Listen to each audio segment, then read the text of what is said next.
नमः। सत्यार्थ प्रकाश के 7वें समोल्लास की दूसरी कक्षा में सबका स्वागत है। क्या प्रकरण चल रहा है? ईश्वर और वेद विषय चल रहा है। महर्षि ने क्या बताया कि ईश्वर क्या है उसके बारे में सारे प्रश्नों के उत्तर दिए और वेद क्या है उसके बारे में उत्तर दिए। तो कल हमने देखा था कि महर्षि ने भिन्न भिन्न प्रश्न करके कि ईश्वर निराकार है, साकार है, ईश्वर सर्वशक्तिमान कैसे है, ईश्वर दयालु कैसे है, न्यायकारी है, उन सब प्रश्नों का उत्तर दिया था। फिर कल हमने ये देखा था कि परमात्मा की उपासना कैसे करनी चाहिए। प्रार्थना करेंगे तो वो हमारी प्रार्थना को स्वीकार करते हैं, नहीं करते हैं, वो विषय हमने देखा था।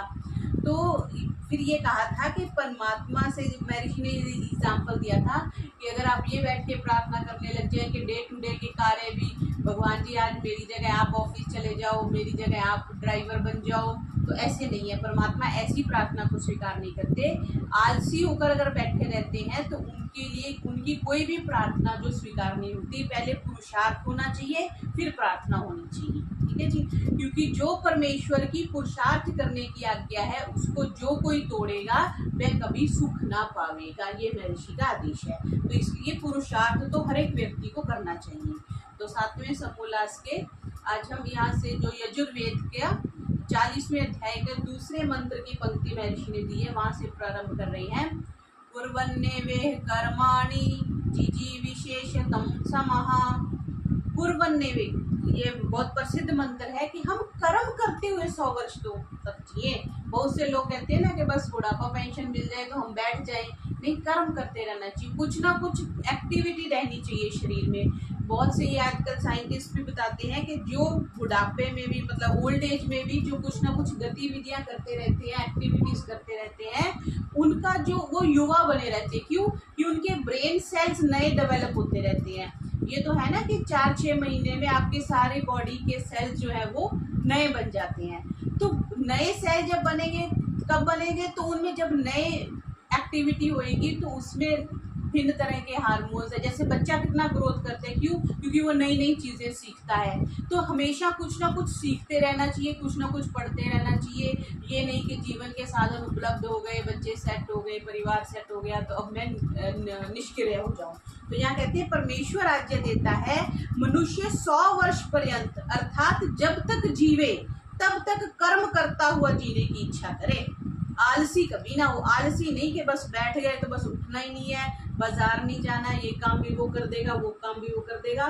तो जो एक्टिव बने रहते हैं तो उनकी बुद्धि भी तीक्ष्ण होती है, क्योंकि परमात्मा इतना सूक्ष्म सब्जेक्ट है ना कि उसको समझने के लिए बहुत ज्यादा एफर्ट भी चाहिए और बुद्धि चाहिए। एफर्ट से ज्यादा बुद्धि और बुद्धि से ज्यादा परमात्मा की कृपा चाहिए। वो बहुत जगह आता है ना कि परमात्मा अपना स्वरूप उसको दिखाते हैं जो जिसको वो लायक समझते हैं। हम भी तो ऐसे हैं ना, अगर हमारे 2 बेटे हैं तो एक बेटा निकम्मा है और एक बेटा एक्टिव है, तो हम अपना बिजनेस या रिस्पॉन्सिबिलिटी वाले काम किसको देते हैं? जो एक्टिव होता है। बस ऐसे ही परमात्मा भी उसी को स्वीकार करता है जो आलसी नहीं। तो यहाँ पे यजुर्वेद का ये 40वें अध्याय का मंत्र देके महर्षि ये कह रहे हैं। फिर कहते हैं देखो, सृष्टि के बीच में जितने प्राणी हैं अथवा अप्राणी मतलब जड़ और चेतन, वे सब अपने अपने कर्म और यत्न करते ही रहते हैं। जैसे पिपली का आदि सदा प्रयत्न करते, पृथ्वी आदि सदा घूमते, वृक्ष आदि सदा बढ़ते घटते रहते हैं, वैसे ही यह दृष्टांत मनुष्यों को भी ग्रहण करने योग्य है। देखो, हम यूजली एग्जाम्पल जो देते हैं जीवित प्राणी के देते हैं ना कि हर कोई एक्टिविटी करता है। महर्षि ने कहा जो अप्राणी है मीन्स जो जड़ है, पृथ्वी भी घूम रही है, चंद्रमा भी घूम रहा है, वृक्ष भी ग्रो कर रहे हैं, तो ये महर्षि का कहना है कि अगर वो एक्टिविटी करते हैं तो आपको भी एक्टिविटी करते रहना चाहिए। जैसे पुरुषार्थ करते हुए पुरुष का सहाय दूसरा भी करता है, वैसे धर्म से पुरुषार्थी पुरुष का सहाय ईश्वर भी करता है। इसको अंडरलाइन कर लीजिए, कितनी बढ़िया बात लिखी कि जैसे कोई किसी का पहिया जो है वो अगर कीचड़ में फंस जाता है तो कोई पास से निकल रहा है वो उसकी सहायता कर देता है। अगर कोई बस बैठ के देखता रहे मेरा पहिया धस गया तो वो अपने आप तो निकलेगा नहीं। वही बात कह रहे हैं कि पुरुषार्थ करते हुए पुरुष का सहाय तो दूसरा भी कर देता है। वैसे धर्म से पुरुषार्थी पुरुष का जो धर्म पूर्वक पुरुषार्थ करता है उसका सहाय ईश्वर भी करता है। वही बात आ गई ना, God helps those who help themselves. जैसे काम करने वाले पुरुष को भृत्य करते हैं और अन्य आलसी को नहीं, देखने की इच्छा करने नेत्र वालों को दिखलाते हैं, अंधे को नहीं। देखने की इच्छा करने और नेत्र वाले को दिखलाते हैं, अंधे को तो नहीं दिखाते क्योंकि उसके पास साधन ही नहीं है। पहले तो साधन होने चाहिए और फिर पुरुषार्थ करना चाहिए, ऐसा महर्षि कह रहे हैं। इसी प्रकार परमेश्वर भी सबके उपकार करने की प्रार्थना में सहायक होता है। इसमें सबका उपकार करने की प्रार्थना में परमात्मा सहायक होता है, हानिकारक कर्म में नहीं। के पड़ोसी साड़ी भावे कंध टेक जावे, पड़ोसियों की भैंस मरनी चाहिए, ऐसे नहीं। सबके हानिकारक कर्म की जो प्रार्थना है वो परमात्मा स्वीकार नहीं करता, लेकिन सबके उपकार करने की प्रार्थना में परमात्मा जो है वो सहायक होता है। फिर कहा, जो कोई गुड़ मीठा है ऐसा कहता है, उसको गुड़ प्राप्त और उसको स्वाद कभी प्राप्त कभी नहीं होता। जो यत्न करता है उसको शीघ्र और विलंब से गुड़ मिल ही जाता है। जो कहते हैं गुड़ मीठा है, तो ना तो उसके दर्शन होंगे गुड़ के, ना स्वाद होगा। जो पुरुषार्थ करेगा, उठेगा, बाजार जाएगा, जेब में कुछ पैसे होंगे, गुड़ खरीदेगा, वो खा सकता है। तो जो पुरुषार्थ करता है उसको शीघ्र या विलंब से गुड़ मिल ही जाता है। फिर तीसरी उपासना करते हुए उपनिषद का एक मंत्र लिखे कह रहे हैं कि जिस पुरुष के समाधि योग से अविद्या आदि मल नष्ट हो गए हैं, आत्मस्थ होकर परमात्मा में चित्त जिसने लगाया है, उसको जो परमात्मा के योग का सुख होता है वह वाणी से नहीं कहा जा सकता। समाधि का जो लाभ होता है उसको वाणी से या शब्दों से नहीं बताया जा सकता, क्योंकि उस आनंद को जीवात्मा अपने अंतःकरण से ग्रहण करता है। कई बार हम कहते हैं ना, किसी से मिलके हमें बड़ा अच्छा लगा। क्या अच्छा लगा? हमारे पास कोई वर्ड्स नहीं होते, क्योंकि बस अंदर अच्छा लगता है। जैसे किसी अच्छे मंदिर में जाके, किसी अच्छे स्थान पे जाके हमें अच्छा लगता है। वो अच्छा लगते को क्या डिफाइन करोगे? कुछ नहीं। भोजन कैसा था? अच्छा था, स्वादिष्ट था। कितना स्वादिष्ट था, कैसा था, यू कैन नॉट डिस्क्राइब। बहुत सी चीजें सब्जेक्टिव होती हैं जिनको आप वाणी से बता ही नहीं सकते। वही कह रहे हैं, अंतःकरण से ग्रहण होता है। उपासना शब्द का अर्थ होता है समीपस्थ होना, नजदीक होना, टू सिट नियर। ये उपासना का एग्जैक्ट अर्थ है।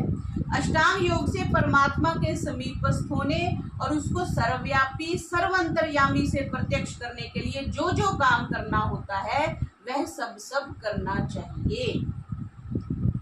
क्या कहा? परमात्मा के नजदीक होने के लिए पहला रीजन, उसको सर्वव्यापी और सर्वंतर्यामी रूप से प्रत्यक्ष करने के लिए जो जो करना होता है वह सब करना चाहिए। हम क्या करते हैं? हम ऑफिसर को खुश करने के लिए काम करते हैं, ठेकेदार को खुश करने के लिए काम करते हैं ना, जो जो काम करने हैं हम सब करते हैं। तो कह रहे हैं परमात्मा को नजदीक समझने के लिए उस जो जो कार्य है वो करने चाहिए, वो पुरुषार्थ है। फिर ये यमों की व्याख्या कर रहे हैं।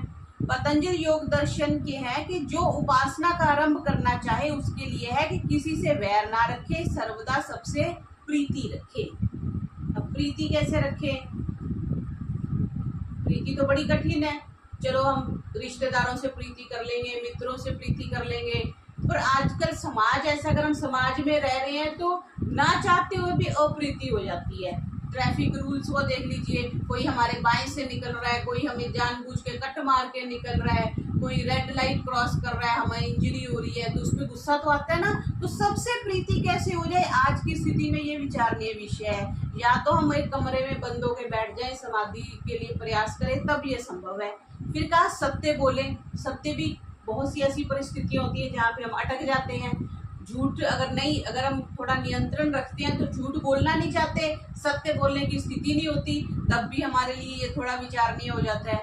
मिथ्या कभी ना बोले, चोरी ना करें। हम प्रयास कर सकते हैं कि चोरी ना करें, ना किस समय की, ना साधनों की, ना किसी की वस्तु की। सत्य व्यवहार करें, जितेंद्रिय हो, लंपट ना हो और निरभिमानी हो। ये हो सकता है, अभिमान कभी ना करें।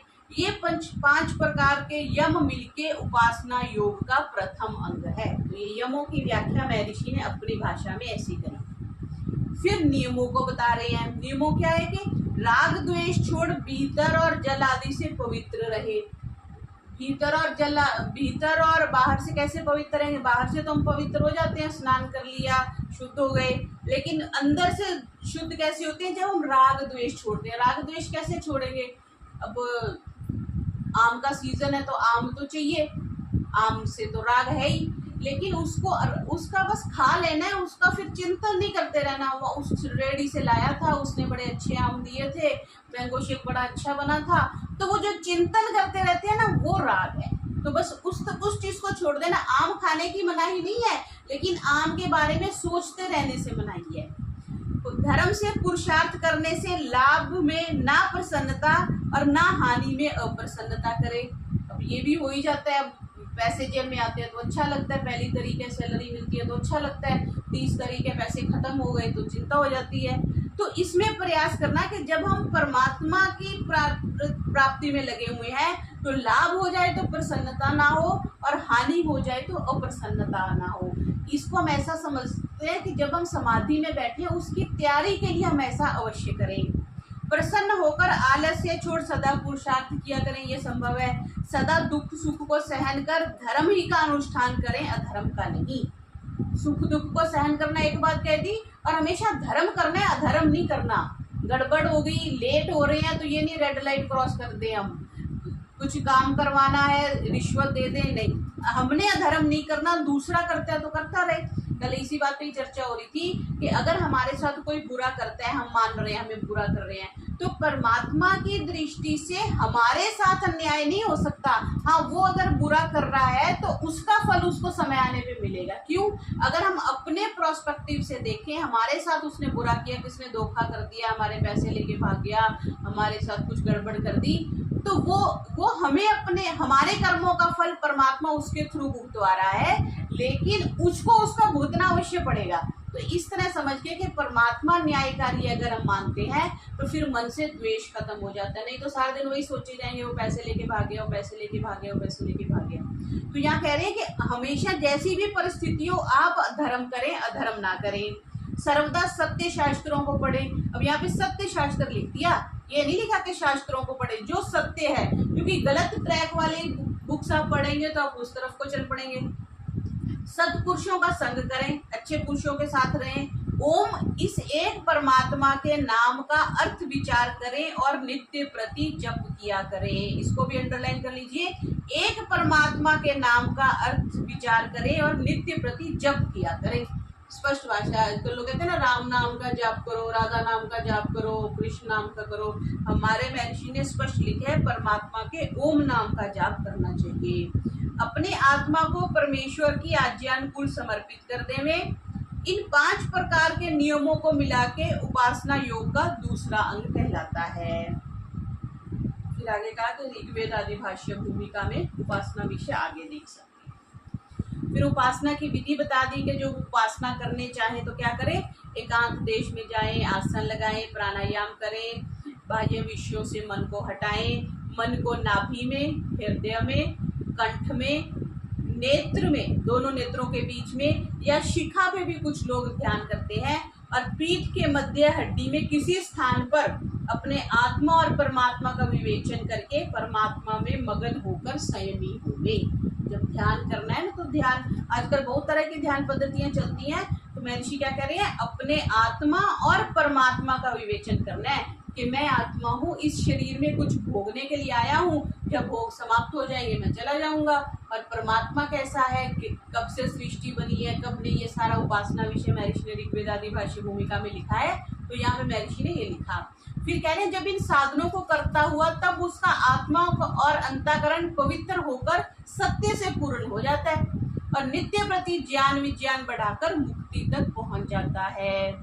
और जो 8 पहर में एक घड़ी भी, 8 पहर हो गए थे ना, 4 पहर दिन के, 4 प्रहर रात के हो गए, एक घड़ी भर भी इस प्रकार ध्यान करता है वह सदा उन्नति को प्राप्त हो जाता है। एक घड़ी होती है 24 मिनट की, तो महर्षि ने लिखा कि 24 मिनट सुबह और 24 मिनट वैसे तो शाम है, वह सदा उन्नति को प्राप्त हो जाए। एक घड़ी भर 24 मिनट की होती है जहाँ तक मुझे स्मरण है, तो वह सदा उन्नति को प्राप्त हो जाता है। वहां सर्वज्ञ आदि गुणों के साथ परमेश्वर की उपासना करनी, सगुण और द्वेष रूप रस गंध स्पर्श आदि गुणों से पृथक मानना परमात्मा को, अति सूक्ष्म आत्मा के भीतर बाहर व्यापक परमेश्वर में दृढ़ हो जाना ही निर्गुण उपासना कहलाती है।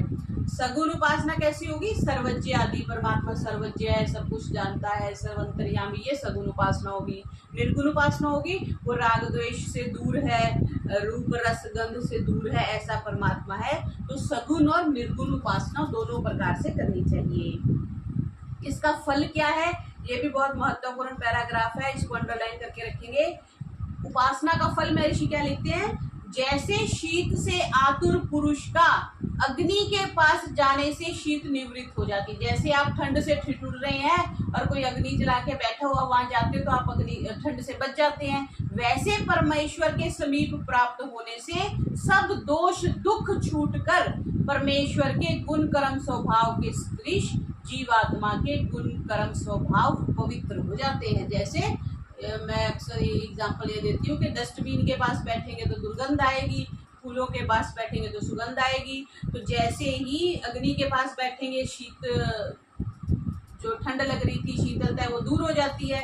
परमात्मा के पास जब बैठते हैं तो हमारा भी जीवन पवित्र हो जाता है, परमात्मा के सदृश जीवात्मा के गुण कर्म स्वभाव बन जाते हैं। इसलिए क्या, परमेश्वर की स्तुति प्रार्थना उपासना करनी चाहिए।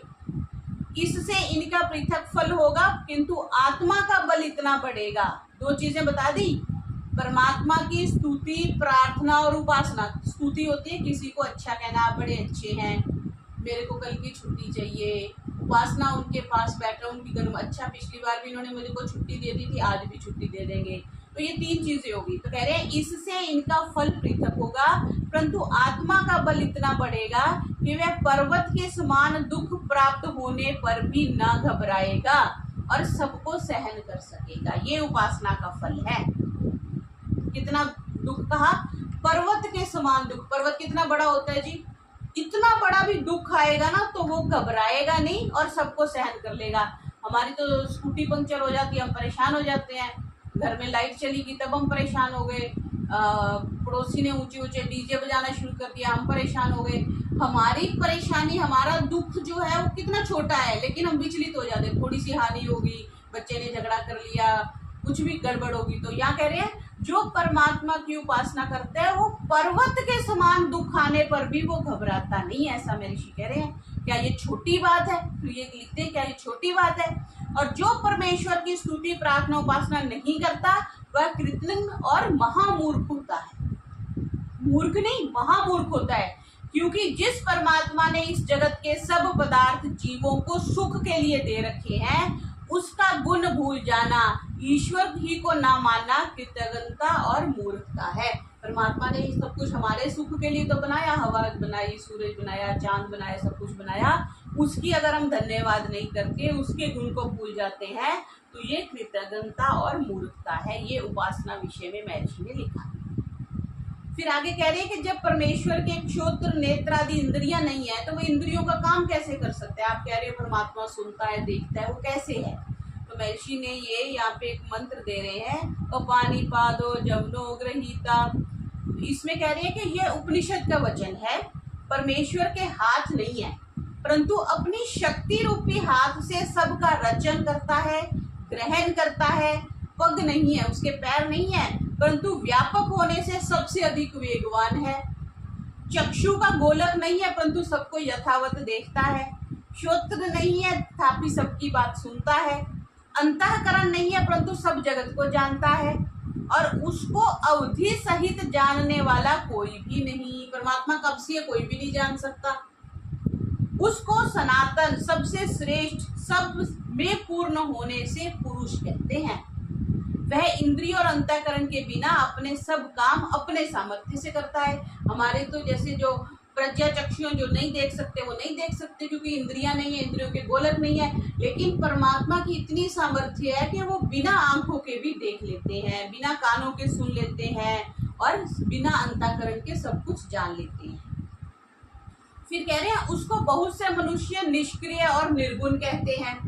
तो कह रहे हैं कि न तस्य कार्यम कारणम च विद्यते। ये भी उपनिषद की बात है कि परमात्मा से कोई तद्रूप कार्य और उसको करण अर्थात साधकत्व दूसरा अपेक्षित नहीं, ना कोई उसके तुल्य है ना अधिक है। अब कोई चीज ऐसी होती है जिसको हम क्या कहते हैं, ये जो यूनिक प्रोडक्ट है, लेकिन वो यूनिक प्रोडक्ट भी 2 साल बाद वो हो जाता है, जिसको हम क्या कहते हैं, रिनंसिएशन के लिए चला जाता है, उसको रिडंडेंट हो जाता है और उसके लिए नया अपडेट आ जाता है, लेकिन कुछ समय के लिए कहते हैं ये अपडेटेड है। तो यहाँ पे कह दिया कि यूनिकनेस जो है वो सिर्फ परमात्मा की है, बाकी किसी भी सृष्टि में किसी भी चीज, कोई भी चीज यूनिक नहीं है। पहाड़ देख लो तो वो भी दो है, कौवा देख लो तो वो भी कितने हैं, कुत्ते कितने हैं, बिल्लियां कितनी हैं, मनुष्य कितने हैं, मच्छर कितनी है, मक्खी कितनी है, सब कुछ कितने प्रकार के हैं, ठीक है। लेकिन यूनिकनेस जिसकी तरह का कोई दूसरा नहीं है वो सिर्फ एक परमात्मा है, ठीक है। ना कोई उसके तुल्य है ना अधिक है। सर्वोत्तम शक्ति जिसमें अनंत ज्ञान, अनंत बल और अनंत क्रिया है। क्या क्या कहा? ज्ञान भी अनंत है, सब कुछ जानता है वो, बल भी कितना है, थोड़ा सा नहीं, हनुमान जी में कितना बल था, भीम में कितना बल था, उससे भी कई गुना ज्यादा बल है। अनंत क्रियाएं, कितनी एक्टिविटी करता है। हम तो एक छोटी सी नौकरी करते हैं, खाना बनाते हैं, थोड़ी सी गाड़ी चलाते हैं, हमें लगता है बड़े काम कर लिए, थक गए। परमात्मा कितने काम कर रहा है, कितनी बड़ी सृष्टि चला रहा है। अमेरिका, चाइना, जापान, श्रीलंका, सारे देशों में गतिविधियां हो रही है। ये तो सिर्फ पृथ्वी की बात है, कितनी पृथ्वियां हैं, कितने ब्रह्मांड है, वो सब इसलिए उसके लिए अनंत आ गया। अनंत ज्ञान, अनंत बल, अनंत क्रिया, वह स्वाभाविक अर्थात सहज उसमें सुनी जाती है, सब कुछ उसमें सहज है। जो परमेश्वर निष्क्रिय होता तो जगत की उत्पत्ति स्थिति प्रेरणा कर सकता। परमात्मा आलसी होके नहीं बैठ जाता, चलो आज तो संडे है, आज तो संडे बनाएंगे, कहीं जाना नहीं, कहीं आना नहीं, कुछ करना नहीं। नो, परमात्मा निष्क्रिय होता तो जगत की उत्पत्ति स्थिति और प्रलय नहीं कर सकता था। इसलिए वह विभु तथापि चेतन होने से उसमें क्रिया भी है। विभु मीन्स व्यापक भी है और चेतन होने से उसमें क्रिया है, इतनी एक्टिविटीज हो रही हैं। फिर कह रहे हैं कि जब वह क्रिया करता होगा तब अंत वाली क्रिया होती होगी या अनंत।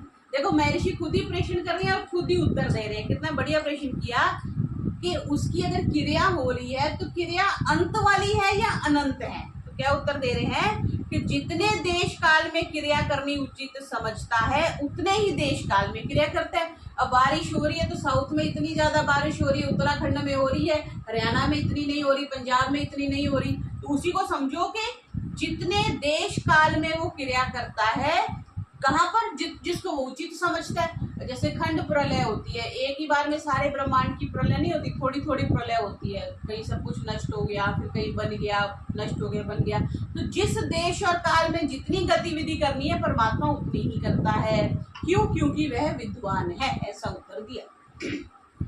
फिर कह रहे हैं परमेश्वर अपना अंत जानता है या नहीं। तो कह रहे हैं परमात्मा पूर्ण ज्ञानी है, क्योंकि ज्ञान उसको कहते हैं जिसमें ज्यों का त्यों माना जाए, उसमें कोई मिलावट नहीं हो। अर्थात जो पदार्थ जिस प्रकार का हो उसको उसी प्रकार जानने का नाम ज्ञान है। जब परमेश्वर अनंत है तो उसको अनंत ही जानना ज्ञान, और उसके विरुद्ध अज्ञान अर्थात अनंत को शांत और शांत को अनंत जानना भ्रम का रहता है। शांत क्या हो गया? जिसका अंत है। ये रोड पे हम जा रहे हैं, हमें लगता है ये रोड तो चलती जाएगी, कभी एंड ही नहीं होगा। तो जब जिस मूवमेंट में हमें लग रहा है कि ये रोड बहुत लंबी है, चलती जाएगी, तो हम उसको कह सकते हैं ये अनंत है, ठीक है जी। जब हम 8-10 किलोमीटर आगे चले गए तब हमें लगता है कि ये तो मुड़ गई आगे, या रोड खत्म हो गई, तो वो क्या हो गई? फिर वो शांत हो गई। तो वही कह रहे हैं कि परमेश्वर अनंत है और उसका ज्ञान भी अनंत है, ठीक है। उसके विरुद्ध अगर हम उसको शांत समझते हैं तो वो अज्ञान है, वो भ्रम है। यथार्थ दर्शनम ज्ञानम इति, जिसका जैसा गुण कर्म स्वभाव हो उस पदार्थ को वैसा ही जानकर मानना ही ज्ञान विज्ञान कहलाता है, उससे उल्टा अज्ञान। तो परमात्मा अनंत है, उसका अनंत ही बल है, अनंत ही क्रिया है, और अनंत ही उसका ज्ञान, बल और क्रिया, तीनों चीजें उसकी अनंत है। फिर योग सूत्र की, योग दर्शन का डेफिनेशन देके कह रहे हैं, परमेश्वर ईश्वर की व्याख्या कर रहे हैं, डेफिनेशन इसको कहते हैं। क्लेश कर्म विपाकाशयी अपरामृष्ट पुरुष विशेष ईश्वर। पुरुष विशेष कह दिया, एक तो पुरुष है ना, विशेष। आइए जी, आपके लिए मैंने विशेष भोजन तैयार किया, एक तो भोजन तैयार किया, एक विशेष भोजन तैयार किया जी। आपके लिए ये कमरा रखा है, आपके लिए विशेष कमरा रखा है। नहीं तो विशेष में कुछ स्पेशल होगा ना। तो यहाँ पे कह दिया, अब कहेंगे पुरुष तो सारे ही हैं, इतने सारे जो दिख रहे हैं, तो इतने सारे पुरुष हैं, तो वो ये कह रहे हैं कि परमात्मा क्या है, अविद्या आदि क्लेश, कुशल अकुशल, इष्ट अनिष्ट मिश्र फलदायक कर्मों की वासना से रहित है। अब हम तो कोई कर्म करते हैं तो उसका हमें फल मिलता है, तो यहाँ पे कह रही है ईश्वर को कोई फल नहीं मिलता। क्यों? क्योंकि फल लेना है तो फिर शरीर में आना पड़ेगा, शरीर में आना पड़ेगा तो सारा सिद्धांत ही गलत हो जाएगा। इसलिए परमात्मा को कोई क्लेश नहीं है। विद्या, अस्मिता, राग, द्वेष, अभिनिवेश जो क्लेश पड़ते हैं ना, परमात्मा को कोई क्लेश ही नहीं है, पहली बात। दूसरा, वो कोई कर्म करता हुआ भी उसको कर्म लिप्त नहीं होते, ना कर्म लिप्यते नरेया पढ़ते हैं ना। तो कर्म कब नहीं लिप्त होते? जब हम निष्काम भावना से करते हैं। देने वाला दे तो भला, ना दे तो भला, ठीक है। जब हम कहेंगे ना जी ना, मेरे को तो दक्षिणा मिलनी चाहिए, फिर कम मिले तो दुख, ज्यादा तो मिलने की संभावना ही नहीं होती। तो वो कर्म जब किया आशा के साथ, यज्ञ करवाया तो हमारी अपेक्षा है भी दक्षिणा तो मिलनी चाहिए, लिफाफा तो मिलना चाहिए, या किसी को भोजन करवाया तो कम से कम धन्यवाद तो वो कर देता। तो ये जो अपेक्षाएं रख के करते हैं ना, वो सकाम कर्म हो जाते हैं। उसका फल फिर पाप या पुण्य, सुख या दुख जो मिलता है। तो परमात्मा इससे भी भिन्न है। क्लेश कर्म विपाक आशय, और विपाक कहते हैं कर्म के फल को, जो हमने बात करी, अपरामृष्ट, उससे संलिप्त ही नहीं होता। अब आप कहोगे सृष्टि बनाई तो उसको फल मिलना चाहिए ना, उसका फल भी नहीं मिलता। अब वो अपनी मर्जी से सृष्टि बनाता है और मर्जी से उसका नाश करता है, लेकिन फिर भी नियम में रह के। अब कभी कहे परमात्मा आज तो 12 घंटे का दिन बनाऊंगा, कल मैं 14 घंटे का दिन बनाऊंगा, तो कितनी अस्त व्यस्तता हो जाए। तो परमात्मा ऐसा नहीं है। अविद्या आदि क्लेश, कुशल अकुशल, इष्ट और अनिष्ट। इष्ट होता है जिसको हम पसंद करते हैं, गोल्ड लेडीज को इष्ट होता है ना, लोहा लेडीज को इष्ट नहीं होता। अनिष्ट जो नापसंद है।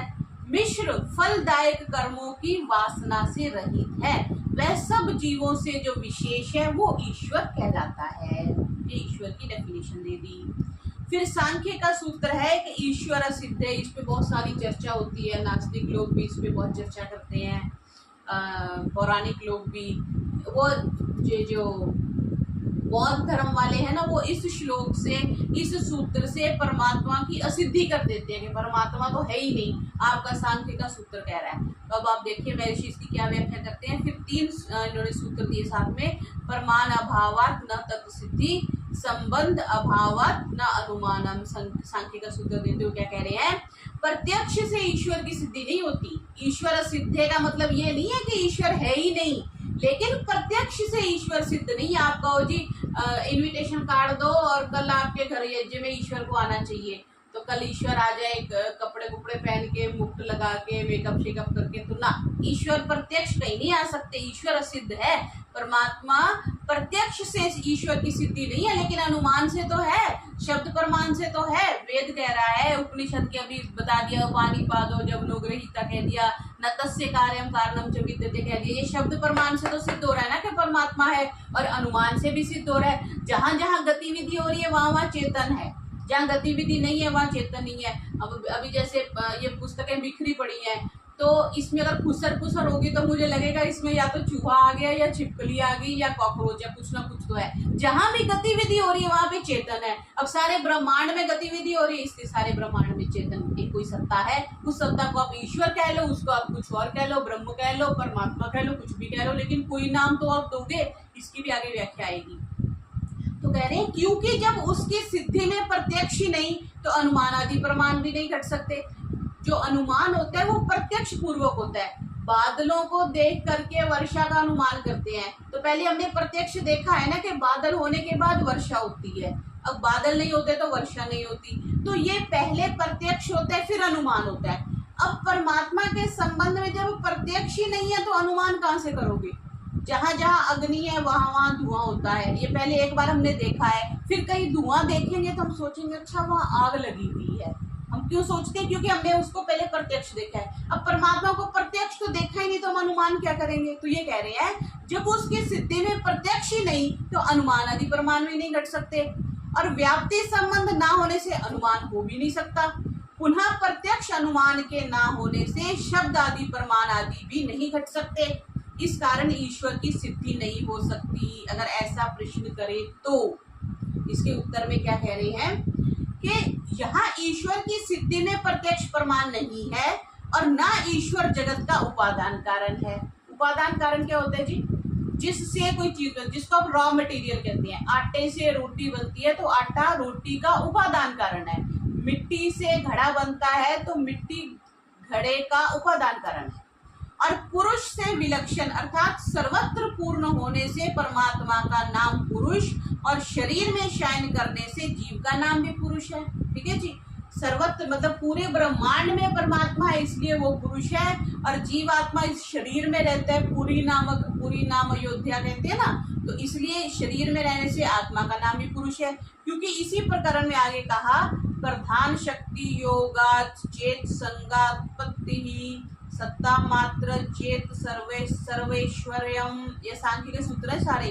श्रुतिरपि प्रधान कार्यत्वस्य, यदि पुरुष को प्रधान शक्ति का योग हो तो पुरुष में संगापत्ति हो जाए।